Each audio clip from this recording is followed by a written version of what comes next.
अनोखी दवाई। काफी समय से दादी की तबीयत खराब थी। घर पर ही 2 नर्स उनकी देखभाल करती थीं। डॉक्टर ने भी अपने हाथ उठा दिए थे और कहा था जो भी सेवा करनी है कर लीजिए। दवाइयां अब अपना काम नहीं कर रही हैं। उसने घर में बच्चों को हॉस्टल से बुला लिया था।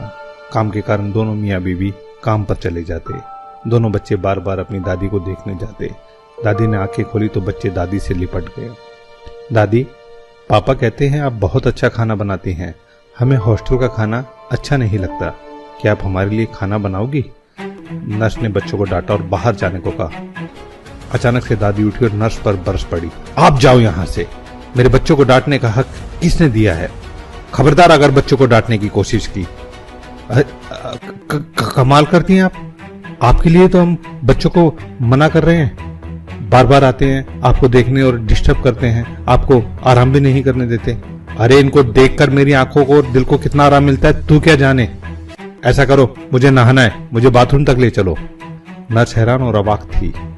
कल तक जो दवाइयां काम नहीं कर रही थी और आज ये इतना चेंज।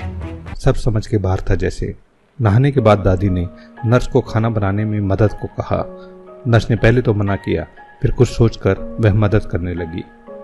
खाना बनने पर बच्चों को बुलाया और रसोई में ही खाने को कहा। दादी, हम जमीन पर बैठकर खाएंगे और वो भी आपके हाथों से। मम्मी तो टेबल पर खाना देती है और खिलाती भी नहीं। दादी के चेहरे पर खुशी थी।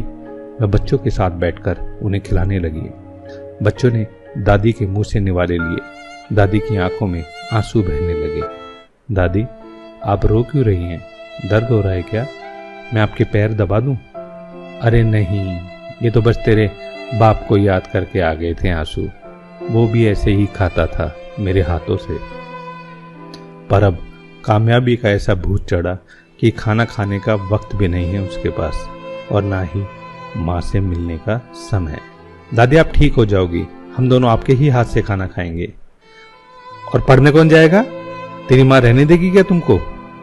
दादी, अब हम कभी नहीं जाएंगे, यहीं रहकर पढ़ेंगे। दादी ने बच्चों को सीने से लगा लिया।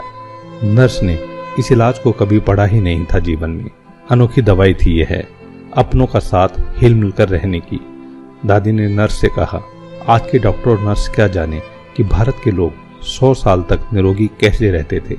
छोटा सा गांव, सुविधा कोई नहीं, हर घर में गाय, खेत में के काम, कुएं से पानी लाना, मसाले कूटना, अनाज दलना, दही बिलोना, मक्खन निकालना, एक घर में कम से कम 20 से 25 लोगों का खाना बनाना, कपड़े धोना, कोई मिक्सी नहीं, ना ही वॉशिंग मशीन या कुकर।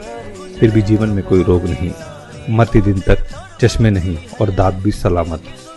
ये सभी केवल परिवार का प्यार मिलने से होता था। नर्स तो यह सुनकर हैरान रह गई और दादी दूसरे दिन ठीक हो गई। आइए बने हम भी ऐसी दवा अपनों की। अपने तो अपने होते हैं।